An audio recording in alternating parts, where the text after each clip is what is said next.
So hey guys, welcome to my channel एडोसुप। आज के वीडियो में हम sexual reproduction in flowering plants class 12 के एनसीईआरटी चैप्टर के नेक्स्ट टॉपिक जैसे आउटब्रीडिंग डिवाइस या पोलन पिस्टिल इंटरेक्शन को कंटिन्यू करेंगे।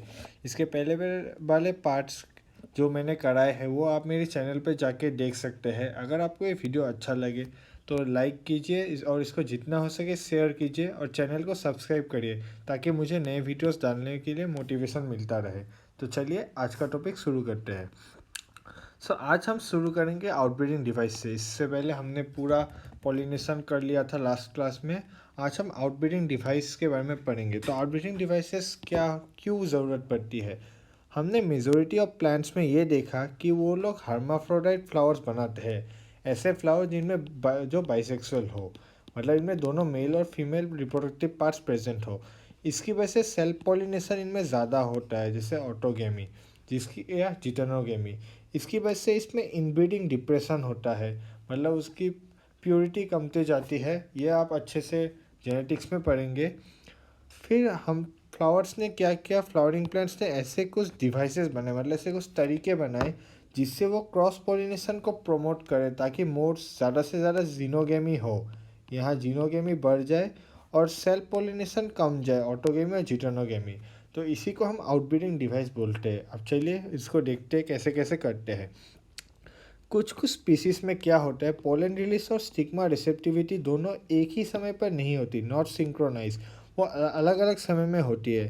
पोलन जब रिलीज होता है वो या तो स्टिग्मा के रिसेप्टिव होने से काफ़ी पहले होता है या बहुत बाद होता है, जिसके वजह से पोलन और स्टिग्मा सेम फ्लावर्स के एक साथ मेट नहीं कर पाते। इसकी वजह से सेल्फ पोलिनेशन डिस्करेज हो जाता है। और कुछ कुछ ऐसे स्पीसीज है जिसमें एंथर और stigma are placed at different position, मतलब एक ही फ्लावर में वो दूर दूर होते हैं, जिसकी वजह से इनमें कोई पॉलिनेशन होने के चांसेस बहुत कम जाते हैं। ये सब ऑटोगेमी को प्रिवेंट करते हैं। अब ये और एक प्रोसेस है सेल्फ इनकॉम्पेटिबिलिटी। ये जेनेटिक मैकेनिज्म है जिससे कि सेम प्लांट्स के जो पॉलेंस है वो ओव्यूल को फर्टिलाइज नहीं कर सके, क्योंकि उनमें पोलन जर्मिनेशन या पोलन ट्यूब का ग्रोथ ही नहीं होगा। मतलब वो पहचान जाएंगे कि ये अपने पोलन ग्रेन्स है, तो ये पोलन ग्रेन्स को जर्मिनेट करने नहीं देंगे। और एक प्रोसेस है, ये लोग यूनिसेक्सुअल फ्लावर्स को फॉर्म करते हैं, जिससे अब यूनिसेक्सुअल फ्लावर्स जैसे कुछ मोनोसियस प्लांट जैसे मेस और कैस्टर, ये do not prevent both autogamy and geitonogamy, क्योंकि इनमें मोनोसियस प्लांट्स होते हैं। अब जो डायोसियस प्लांट्स होते हैं जिनमें मेल और फीमेल अलग अलग प्लांट्स में पाए जाते हैं, उनमें बोथ ऑटोगेमी और जिटोनोगेमी स्टॉप हो जाएगी। लेकिन अगर यूनिसेक्सुअल फ्लावर्स हमारे हैं, एक मोनोसियस प्लांट में क्या होता है, यहाँ समझिए मेल फ्लावर है और यहाँ फीमेल फ्लावर, ये है तो यूनिसेक्सुअल फ्लावर्स दोनों, लेकिन मोनोसियस प्लांट है, जिसकी वजह से इसमें जिटेनोगेमी पॉसिबल हो जाती है, जैसे मेस और कैस्टर। लेकिन अब डायोसियस प्लांट में अलग अलग प्लांट्स होते हैं, इसकी वजह से इनमें दोनों को प्रिवेंट किया जा सकता है। तो इतना था हमारा आउटब्रीडिंग डिवाइस। अगर इतना तक आपको समझ आए तो अगला टॉपिक को शुरू करते हैं, पोलन पिस्टिल इंटरेक्शन। अब पोलन पिस्टिल इंटरेक्शन क्या है, ये वो सीरीज ऑफ स्टेप्स है जिसमें पोलन स्टिग्मा में गिरने के बाद पोलन ट्यूब का फॉर्मेशन करता है। तो अब देखिए, comparable pollens are not assured by pollination. अभी विंड, वाटर या एनिमल्स जिससे भी पोलिनेशन हो, गारंटी नहीं है कि वो सही प्लांट पर ही जाए, किसी और प्लांट पर भी चले जा सकते हैं। लेकिन पिस्टिल में एक एबिलिटी होती है कि वो पहचान सके कि पोलन राइट टाइप, मतलब अपने ही जीनस का है या किसी अलग जीनस का है। अगर अलग जीनस का है तो वो रिजेक्ट हो जाएगा, और सेम जीनस का है तो उसमें पोलन ट्यूब फॉर्मेशन होगा। यही जो एबिलिटी है जो पोलन पिस्टिल रिकॉग्नाइज करता है पोलन को, ये एक कंटिन्यूस डायलॉग टाइप का बनाता है एक दूसरे के बीच, जो केमिकल कंपोनेंट्स से मेडिएटेड होता है, क्योंकि उनमें केमिकल सेक्रेट होता है और ये पहचानता है, जिसकी वजह से पोलन ट्यूब ग्रोथ होते हैं। अब इन डायग्राम में देख सकते हैं pollen grain germinating on stigma, ये देखिए छोटे छोटे। फिर ये पोलन ट्यूब का डायग्राम है और ये कैसे ग्रोथ हुआ है पोलन ट्यूब का, ये पूरा डायग्राम है। तो पोलन ट्यूब जो होता है वन जर्म पोर्ट से निकलता है। अभी आपने हमें स्ट्रक्चर में बताया था एक पोलन ग्रेन का, ये एक्साइन होता है, इंटाइन होता है, और दो एक्साइन बीच जिसमें डिसकंटिन्यूस होता है, और इसी जगह को हम जर्म पोर्ट बोलते हैं। तो इसी एक जर्म पोर्ट से पोलन ग्रेन ट्यूब ऐसे फॉर्म हो जाएगी। So growth through the tissue of stigma. फिर ये ग्रोथ होने के बाद स्टिग्मा देखिए, स्टिग्मा, ये स्टाइल, इनके बीच से एक ट्यूब ग्रो कर रही है, सो टिश्यूज ऑफ स्टिग्मा। फिर नेक्स्ट पेज में आ जाते हैं। हमने पढ़ा था ना वहाँ 60% angiosperm pollen are set at 2 cell stage first lecture में। तो वही क्या होता है उसमें जेनरेटिव सेल, अभी 2 सेल्स थे, एक जेनरेटिव और एक वेजिटेटिव। वेजिटेटिव बड़ा था और उसमें एबंडेंट फूड रिजर्व मटेरियल था। जेनरेटिव स्पिंडल शेप का था और वो क्या होता है वेजिटेटिव सेल में फ्लोट करता था। यही जो जेनरेटिव सेल है ये डिवाइड करके दो छोटे छोटे स्मॉलर मेल गैमेट्स बना देगा। कब? पोलन ट्यूब ग्रोथ में। ये पोलन ट्यूब ग्रोथ में ही बनाएगा, इससे पहले ये 2 सेल स्टेज में सेट होगा।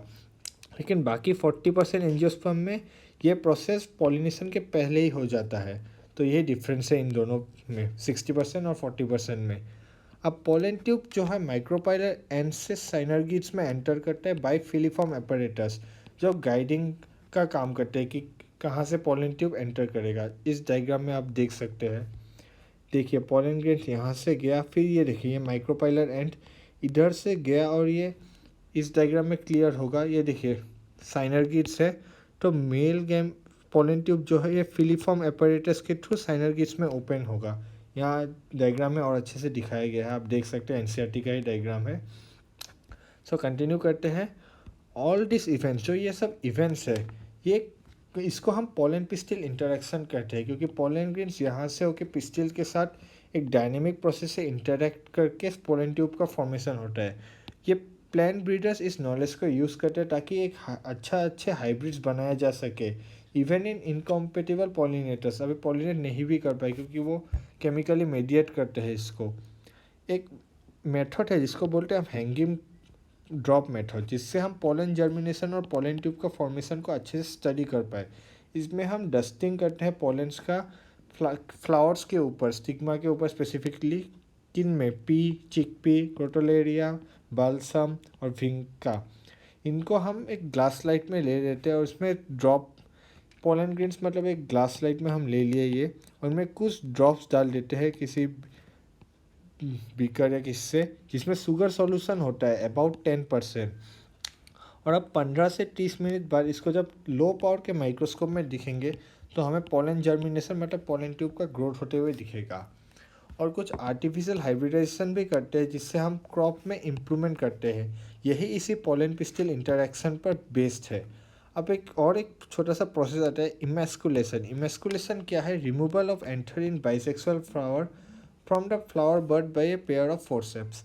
मतलब अभी एक बड कंडीशन में ये फ्लावर है, तो इससे हम जो एंथर्स है इनको हम कट कर लेंगे और फिर जो बचेगा बाइसेक्सुअल फ्लावर में वो सिर्फ एक फीमेल पार्ट पिस्टिल बचेगा, तो एक फीमेल फ्लावर जैसा एक्ट करेगा। तो इसी प्रोसेस को हम इमैस्कुलेशन बोलते हैं।